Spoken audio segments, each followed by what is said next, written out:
પોષણનો ખજાનો સરગવો એટલે સરગવો પોષણ સરગવાની અંદર અંદર બધું જ મળે છે. આપણે બનાવશું સરગવામાંથી આજે કઢી.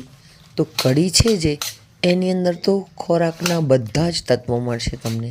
કાર્બોહાઈડ્રેટ, પ્રોટીન, વિટામિન, રાગીનો મિનરલ્સ લોટ, અને માઇક્રોન્યુટ્રિયન્ટ્સ પણ. જુવારનો લોટ, મકાઈનો લોટ, બાજરાનો લોટ અને આ સરગવાની બાફેલી સિંગ એનો ગુદો લઈ લેવાનો છે આ રીતે.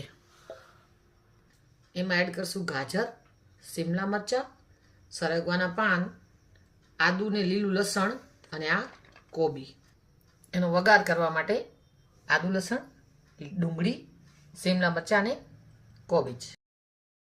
આ સરગવાની સિંગ બાફી લીધી છે, એમાંથી આવી રીતે ગુદો કાઢી લીધો છે.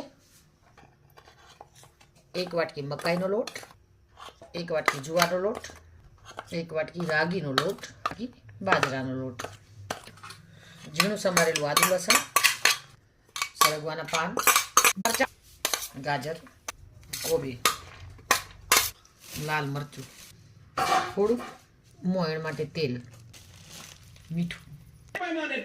એને બાંધવા માટે પાણીનો ઉપયોગ કરવાનો હોય છે તે જે આપણે જે સરગવા બાફવા માટે લીધો તો એ પાણીનો ઉપયોગ કરવાનો છે. થોડીક છાશ લેવાની છે. આ રીતે બધા જ બોલ્સ બનાવી લેશું. સરગવાની સિંગ બાફી હતી એમાંથી જે પાણી અને થોડોક સરગવો છે એની અંદર જ આપણે આ બેસનનું ચણાના લોટનો ગોળ નાખીશું અને છાશ એડ કરીશું. સરગવાના પાન પણ એડ કરીશું આના અંદર. આપણે મીઠું, હળદર, 1 ચમચી ઘી, 1 ચમચી તેલ, મેથી, તજ, રાઈ. રાઈ ફૂટે એટલે લીમડો લેવાનો છે.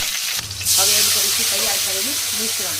આની અંદર સરગવાના જે બાફ્યા હતા એનું વધેલું પાણી, ચણાનો લોટ અને સરગવાના પાન, મીઠું, હળદર, મીઠું,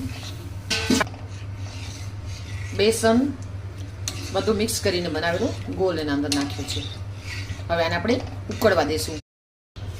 કઢીના અંદર એક સ્પેશિયલ વસ્તુ છે કે તમે તજ અને મેથી એ તો વઘારમાં નાખવા ના જ, તો જ તમારો સ્વાદ કઢી જેવો આવશે. આપણે આ જે બોલ તૈયાર કર્યા છે એ બોલ આપણે આ કઢી ઉકળે છે એના અંદર એક એક કરીને એડ કરીશું.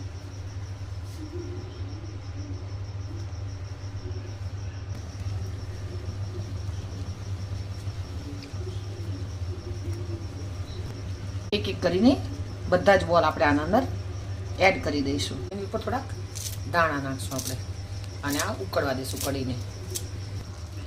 આ બોલ્સ ઉપર આવી જાય એટલે એવું સમજી લેવાનું કે આ બોલ્સ રંધાઈ ગયા છે, એના અંદર બફાઈ ગયા છે. તો આ તૈયાર છે ડબકાવાળી કઢી સરગવાની.